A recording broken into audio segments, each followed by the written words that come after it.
Hi, Joelle. It's a pleasure to be here to chat with you. It's really wonderful, and I found that your background has been intriguing, rather intriguing to me. And I said I wanted to just chat a little bit with you. So my name is Dr. Shelly Cameron, and I love to interview interesting people who are out there in the society making waves. And I was enamored by you. I saw a video that you had done, and I said, "Ah, we need to talk." And actually, how I met you was through the Institute of Caribbean Studies in Washington, D.C., when you were a part of the 30 under 30 change makers, making waves in the society. So, want to hear with the audience and share with them a little bit about the waves that you're making now. So, I have a few questions that I'm going to ask you.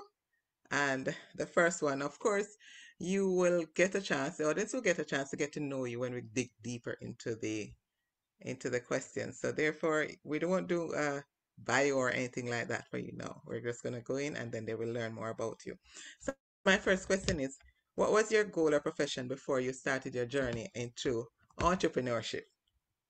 Thank you, Dr. Shelley. I was inspired to study art, actually, to study art from around the world and think about what does it say about the people who made this art. This started in high school. I was studying a course called World Arts and Cultures Yes. and looking at different art objects from different time periods. The one that excited me the most, they're called Japanese woodblock prints. Okay. And we looked at these and we said, okay, these show the culture of the time, the important characters. And this is what actually inspired me to look at dancehall dance and think Mm, about what these dance moves say about okay. the people in Jamaica who make the moves. So I was first inspired to just think about how the art that we make Uh-huh. tells a story about who we are. Yes. And I didn't have a word for that profession for a long time until I came across a Jamaican anthropologist called Deborah Thomas, Mm. who was actually very successful. She's the editor of the American Anthropological Association. It's okay. And I thought, oh, Jamaican doing anthropology and doing so well, leading anthropology in the US. I can maybe make a career in this. And Yes. I studied anthropology on a program called Semester at Sea, where Okay. 17, you visit 14 countries. Mm. And I got to do field work in these countries, and that confirmed that that's what I wanted to do. Oh, awesome. So, where are you located now? I'm currently studying at Bard College. It's my undergraduate, my final semester of my undergraduate career. I'm an anthropology major, Okay. and in a few months I'll be back in Jamaica. Okay. So you're actually in New York now, but And you're from Jamaica and will from plan to Jamaica. return there after your research. Awesome. So the next question I have is who or what motivated you to go into this venture? Maybe you touched on it before, but you can dig a little deeper if you can now. I am inspired by curiosity Okay. to Yes. understand. And this curiosity to understand has led me to find exciting things, different portraits about Jamaican culture, and also apply ideas that have been applied to other cultures to Jamaican culture. Because Yes. we're still a new nation. We just got independence. Um, you know, still less than 100 years. So there's still a lot of room to create Yes. our own Yes. stories, Yes. which just makes it very exciting. And so when I'm inspired by my curiosity and I apply ideas from what I'm learning at school in the US, and also, different portraits of Jamaica from other researchers, I'm excited to share with other people my age. I'm Awesome. excited to share my love for the culture, Right, my love right. for Jamaican history, and all the learnings. And this is true in both my dance hall documentary, Out There Mm-hmm. Without Fair. Mm-hmm. I was really I was really, really surprised when I went away to high school in the Netherlands on a Uh-huh. scholarship to Right, find myself in Europe hearing only Jamaican music in the malls. right, right. I was so surprised that in these Dutch shopping malls, I was Yes. hearing Sean Paul and people didn't know what he's saying, but they just love this music. And I was like, at that time, I mean, now it's more commonly known how popular dancehall is, but this was Mm-hmm. at that time where it was still like really controversial in Jamaica, and not everybody liked it, and people didn't know around the world how big it was, especially in Japan and in Europe. Yes, yes, yes. And so I was inspired to talk about this impact globally through a Mm-hmm. paper, Uh-huh. which turned eventually when I had the resources into the documentary Out There Without Fair. Um, Okay. this other project that I'm working on, Beverly Manley Uncensored, coming out later this year, is similarly from an interest of finding out through Beverly what happened in the 1970s in Jamaica, which actually is like the most eventful political decade in Jamaican history. And there's a lot of things that happen that people don't understand in terms of political violence, Right, right. the economic impact of the various decisions at the time with the IMF, Right. and many of the good things that they did that still impact us today, such as like the literacy program. I mean, they really increased the literacy rate in Jamaica during that time, and Mm-hmm. like, they created national housing trusts. And people my age, we don't know this amazing history, and also this history that really affects like where Jamaica is today. Do So you I'm mind sharing? You said people my age. How old are you? okay. Just for context. I'm 23 years old. Oh, wow. When I Wonderful. say people my Making age, waves I at mean, 23. thank you. Making waves, I said, at 23. Oh, thank you. When I say people my age, I mean people, anyone from age 16 Of to, course, I understand. yeah. Understand. So you want to share who Beverly Manley is? Because you spoke about her, but of course the audience is wide, pretty wide. So who is she? Okay.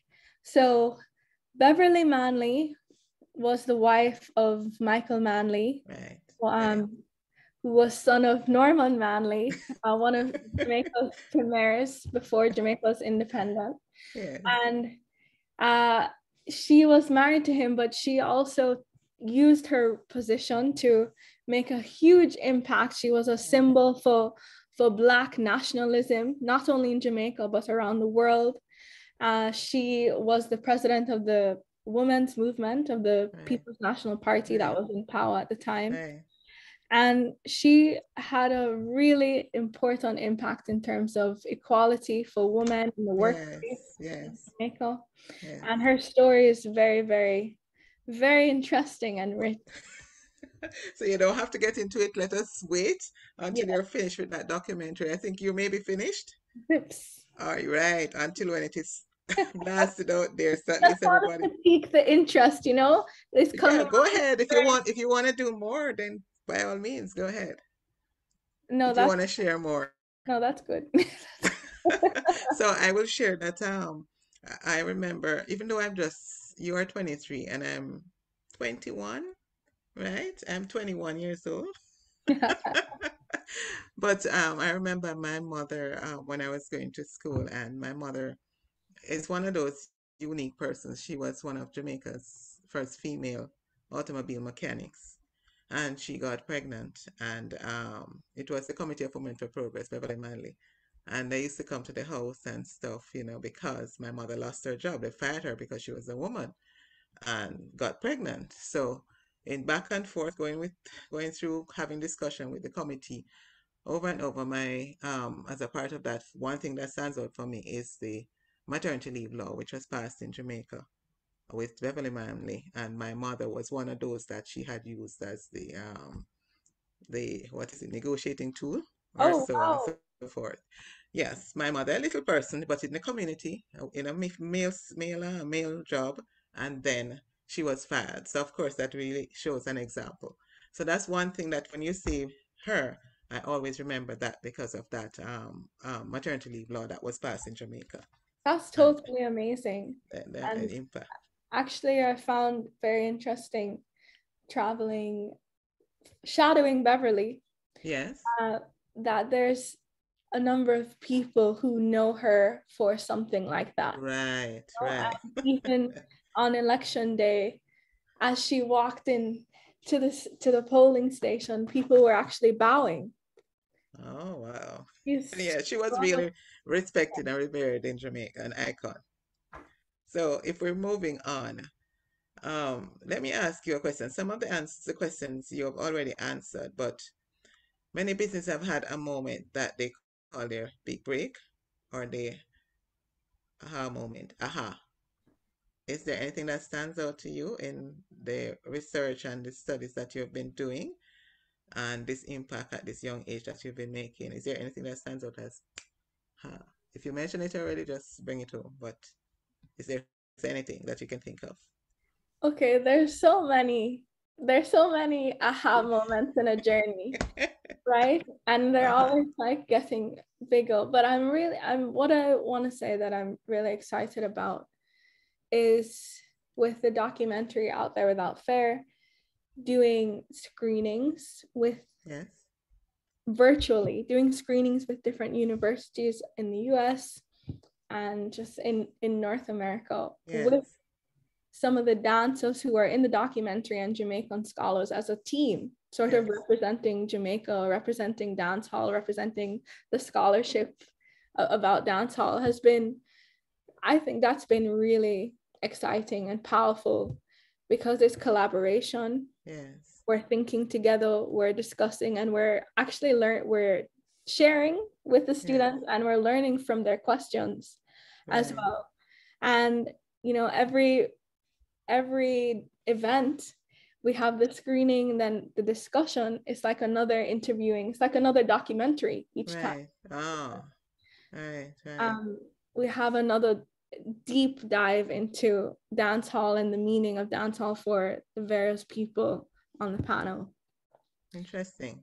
And yeah, these shows, or the ability to do these shows, was definitely a a huge and a very important part of the journey. Right. Right. Right. And I'm hoping that you're keeping some of these snippets that you maybe could go into your master's or so on, further deeper dive study in it because what you're doing, I think, is pretty unique. Right? I think it's pretty unique and a lot of persons can benefit it because I am not thinking of art in that way. I love art. I'm a writer. As you know, I've published several books and that's the creative side of it. I do drama presentation. I usually do all of these things to make life exciting and not boring within the companies that I work, especially in the pharmaceutical industry. I used to do a lot of stuff because I hate anything that is boring. So I try to bring life, and art is what brings things to life, whether it's music, dance, or whatever it is. It brings it to life. And I'm saying maybe you could do a deeper dive. So for like people like myself who would say dancehall music, who's gonna study dancehall music? Who would have ever thought? And when I look at the way that you created that Out There Without Fear um, documentary, and I saw the explanation that they had when you're interviewing them and then you're seeing them do the dance and the meaning behind it and so on, I was flabbergasted because I said, you're bringing something that people take for granted because we like to dance. We love when we go to party and you hear the dancing playing, but nobody's thinking to make it into an art or make it into an expression of the culture, the rich culture. And yes, of course, we know all of this, but at the same time, I'm talking at a grassroots level that people can understand it because sometimes you tend to think it's up here, yeah, academic, it's up here, and you divorce it from reality, which is the cultural part of how people live. But you have found a way to bridge both. Thank you. Yeah. I want to bring in though that Yes. I think our Jamaican academics who I worship have been especially leaders in this, being public facing in their academic work. Carolyn Cooper, who I've Yes. Yes. Yes. with, Yes. I mean, she's brought Vibes Cartel to UE to Yes. give lectures, Yes. and just all the academics that I really admire, even in dancehall, Donna Hope, Sonia Stanley Niall, Yes. they're always giving lectures. They're involved with the communities that they study, Right. and in the US, this is like a new way of doing things, like being very involved and keeping the collaboration Right. with your research subjects. But Yes. I think in Jamaica, it's always been a part of, that's how people do research. Right. Right. Um, and in terms of it being a unique way of doing things, I was thinking about some of the anthropologists that I've come across in the US, like for example, Zora Neale Hurston Mm. and Margaret Mead. Yes. They've always historically, they go away to some other place, come back to their home university, and they do lots of presentation. Right. But it's usually just them presenting what they learned, and they show pictures of these faraway, distant people. But it's so much more exciting and enriching to actually have the people that you claim to understand Yes. be a part of that storytelling with you, and that way you're inviting the audience to make discoveries with you, to be Right. anthropologists with you. Exactly. Exactly. Love that. So let me ask you on the other side, we've been talking about all of these nice, wonderful things. Tell me a little bit about the challenges that you have along the way. Share about two of them. Challenges. Okay, challenges that I've faced. Interviewing people has been a skill that I've had to grow Right. into, primarily because I'm young and I'm excited, and I interview people that are older than me who are experts in answering questions and in their field. And so I've really had to learn to sharpen myself as That's an awesome. interviewer to learn how to penetrate, make Yes. use of 10 minutes, make use of an hour, make use of 3 hours. Yes. Um, Love I've that. had to learn how to pull someone in when they have their own agenda Right. about what they'd like to talk Okay. about. Yes. Yes. And these are powerful tools of a documentarian, of an Right. anthropologist, Right. and they work across different social classes, different age groups. They Yes. matter. You need to Yes. learn how to get what you need out of people, get what you need to understand. Stand. Yes. So this has been like a challenge that I have over the years actively, constantly been learning from each interview, Right. trying to sharpen myself. Right. That's awesome. Actually, when I looked at that documentary that you did, it's available on YouTube, right? Exactly. Yes. Right out there without fear. Mhm. Um, when I looked at it, I didn't see anything like you that you're describing any challenges, but of course we're always able to hide those things In because editing. it looks so fluent and everything. So that's amazing. Shows how much you're going. What about financial? Anything with coming up with financial resources? Because research takes, especially what you're doing, takes money. Thanks for asking this. In making Out There Without Fair, when I had the idea, I pitched I pitched the idea to about 7 uh, organizations on campus Yes. that were offering like summer funding opportunities at the time, Right. and they were all rejected, because for various reasons didn't fit the criteria, or Right. I Thinking hadn't outside the box, eh? I didn't articulate my Yeah. vision well Okay. enough. And I remember, sort of discussing you know, if my family getting inspired again, why this matters so much, and then going again and saying, actually, I think you made a mistake. This is why I think you need to support this project. And from that conversation, ended up getting a partial funding from 3 different places that added up. Right, of And course. allowed for a sort of budget for the documentary. I would say a budget. Of course. And then a huge part of the financial weight in terms of the production was on 𝐇𝐎𝐏𝐄, who is like a production partner. Yes. Run by Craig Powell. This is my older brother.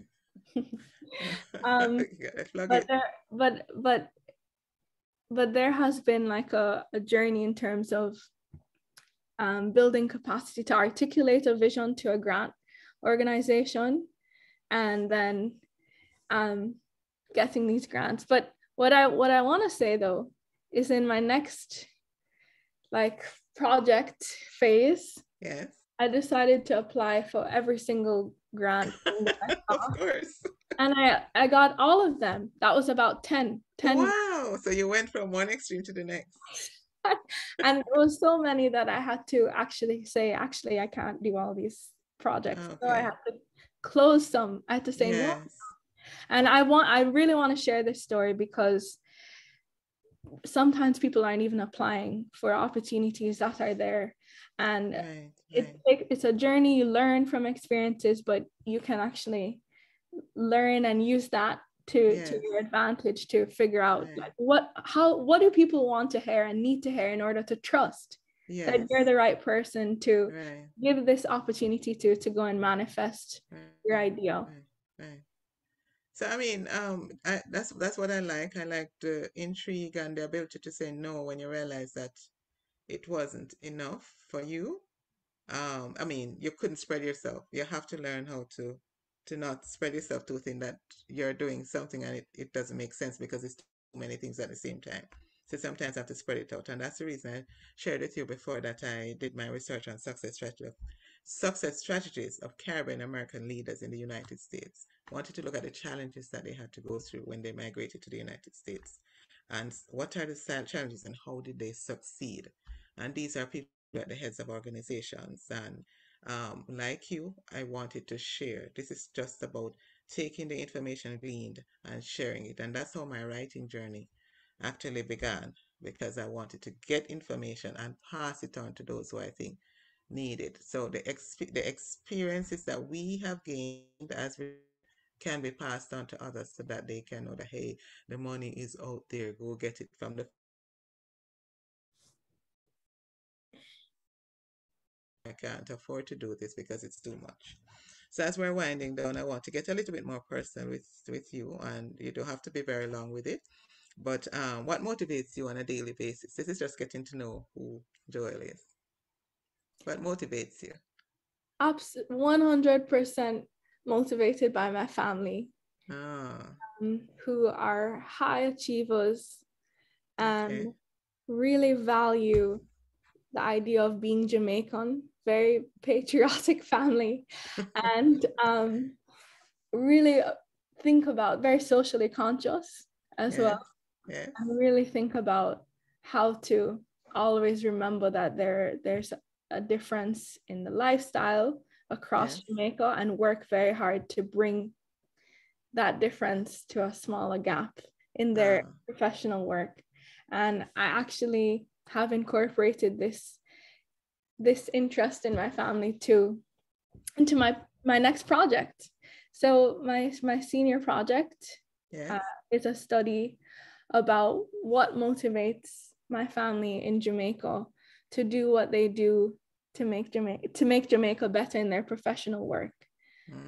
That's interesting. You want to go into a little bit more, 2 sentences on that research that you're thinking of? Yeah, absolutely. Why? Well, one reason why it's important is that in terms of research, in Jamaica, there's a gap of anthropological studies that only talk about Jamaica's violence, our scamming communities, Yes. our wonderful religious rituals, the Yes. dance. But there's more. There we have politicians in Jamaica. We have business life. We have telecommunications. We have people on WhatsApp. What's happening there? We need to study this. We need to document what's happening in millennials' minds and in Yes. Yes. as we grow, as we continue to grow, and we need to have a portrait of this documented as well. So I'm starting with my family because there's access and they Yes. inspire me, and Yes. they have a fantastic story I'm really excited to Mm. write down in my senior project. Excellent. So I won't ask you to go any further into that. That is to come, because I'm sure you're going to share it as well, right? When the Except time is right, no? when the time is right. When the time is right. All right. So how do you remind yourself of what is important? We don't want to take it for granted. Anybody listening might want to know, okay, I'm so intrigued by her, by Joelle. What is it? How do you remind yourself of what is important on a daily basis? You may have answered it already, I don't know, but you can reiterate it if you have. But For me, it's really people that are important to me. right, So yeah. I have a photograph of my grandfather and myself on my desk. Uh-huh. And for me, when I look at him, I remember that I'm here for school. I'm here at Bard College for school and to do Mm, excellent.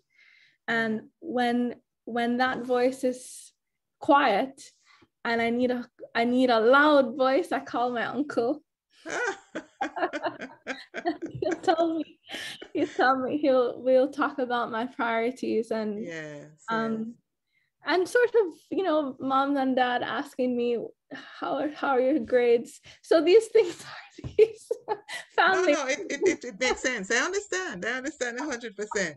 I these certainly things understand family. where you're coming from. And for college age Yeah.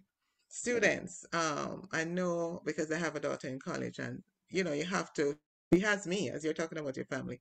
She has me. So whenever the going gets rough, I kind of keep in touch with her to make sure the focus is still there. Until now, it is on autopilot because she's going ahead of the game with me. But it's because you've been in there. You're saying you look at your grandfather's picture, you keep it on your desk because it's a continuous, ongoing reminder of where you're heading and what you're supposed to be doing and what you want to do and your end result. So I like that. Any hobbies you have that you want to share as we wind down? Absolutely love swimming. Swimming is baptizing for me. I When I go swimming, it's like a new day. It's like I've Uh, woken up again. yes. And I love to do yoga. Okay. That fills my mind, gives me control. Yes. And really though, I really enjoy dancing. Love Oh. to dance, especially That's dancehall. It just releases this how can you not? energy that I I really enjoy exploring, safe in a Yes. safe way on the dance floor and or in the gym, Yes. and just sharing that energy with people. I saw you in the same documentary that you had done. I saw you asking, I think you had to do the street dance. You're a little shy in doing the street dance out there in the middle of the street. Am I correct? Yes, if Remember? that wasn't a part of the documentary, but I just oh, we're frozen. Okay. Yes. Oh, Oh okay. yes, I can tell a little bit about this story. So I know that many people around the world come to Jamaica to learn dances, and when they do, they go and dance in the streets with the dancers. And in the pandemic, this hasn't been happening as much. So I thought, I'm gonna go and experience this. How can I call myself a dance hall scholar? And I don't know. I haven't experienced this. So I found one of my favorite dancers on Instagram, Yes. and I met her where she said that she lives, and I was a bit shy. I was shy, that she brought out the speaker, and there were people playing dominoes and drinking by the bar just outside. I felt shy to move, but what she did, she told me first she said, first turn your back to them. And we danced that way for about 10 minutes. And then we Okay. turned the side. And then eventually we were Facing. slowly moving into the center and facing them. And I got very comfortable throughout in that hour. And by the end, she was like, you're a different person. This is the same person. And she did that. And I believe that what I experienced is what attracts so many women from around the world to come and learn dancehall. They talk about it, that, Yes. you know, it's they love that this dance frees the hips and the confidence it gives them. But I really experienced what they meant is that our dancers are experts in using their body, having immense confidence. They don't care having all eyes on them. They Yes. love this. They know how to dance in With the the rhythm and tempo. all. And the fact that they're able to transfer this confidence to somebody else is also very powerful. So that was a really amazing moment for me, which happened after the documentary, but still an ongoing part of my love with dancehall. Right. And that's an application. It can be applied to anything else. Where you're shy, you start with your back turned, you start in a safe place, and then over time you build up that confidence, and before you know it, you're an expert at what you're doing, and you've gained that. So it can be applied right across the board. That's why I love chatting with you. People like yourself that have been out there and can share with others who can learn. I Thank you. love how you make the connections as well. Thank you. So, as this fun part, 7 days, 6 nights, all expenses paid. Your vacation destination is? Negril! I'm going to Negril! I'm going to the beach. I'm going to swim every day. I'm going to dance. I'm going to eat my favorite curry chicken, pushpas. I think that's what it's called. Well, I guess what I'm pushing it a little bit, so I will stop you there because I feel excitement coming on, and I feel like I want to go too. You jump off that cliff in Rick's Cafe, right, in But Montego Bay, I haven't or actually. or or Negril, wherever it is. So, what is your favorite guilty pleasure? And by guilty pleasure, I mean movies, television programs, or a piece of music. What is your favorite guilty pleasure? Can you think of anything now that you want to share? My favorite guilty pleasure is actually going out on a Friday night in Jamaica, Uh, to the dance hall. Which is like, oh yes, I'm studying, but no, I'm not studying. I'm enjoying. Um, that's my favorite guilty pleasure. so I'm seeing you as someone who you are away from home. Can I say that you're missing home? Oh, absolutely. Absolutely. I'm looking forward to returning. Okay. What is your favorite food? That's the last question. Oh, curry chicken. So I have to meet you one day and cook some nice curry chicken for you, because that's one of the things that I love. Oh, My that. daughter loves it too. Curry chicken is something for her. So thanks a lot for sharing, Joel. Before we finish, is there anything else you would like to share? I want to thank you, Dr. Shelly, for recognizing Jamaican talent, Caribbean talent, and being standing broad in your global approach and Yeah, appreciation, and interviewing people with care right. and love, and telling people stories. Yes. I really want to thank you for the work that you're doing. Okay, I appreciate that. Thank you so much. Anything else, or that's okay? Anything else? Tell us where we can find you online, and when are you expected to bust out that project with Beverly Manley and so Uh, on? Please follow me on Instagram at Out There Without Fair Dialogues. You can Yes. search in Joelle Powe, JoellePowe. On YouTube, check Out There Without Fair, Jamaica's Dancehall. It's a 45-minute documentary on dancehall. It's educational and entertaining. And you can also check out the trailer for Beverly Manley Uncensored, upcoming Okay. documentary on the Okay. 70s from Beverly's perspective. Okay, so what I will also ask you to do is to give me those links, and we will just add them at the bottom so that they can easily access them. And I will also share them. And thank you. And lastly, Yes. we're Out There Without Fair. The documentary is available for screenings. We do Okay. a lovely 2-hour program for students and cultural centers with the screening Yes. and a discussion with academics and dancers and myself as a documentarian, Yeah. and also a dance workshop. It's a full multimodal Nice. experience. Very nice. And you And do that both in New York, and of course you will take it your passion also down to Jamaica as well, right?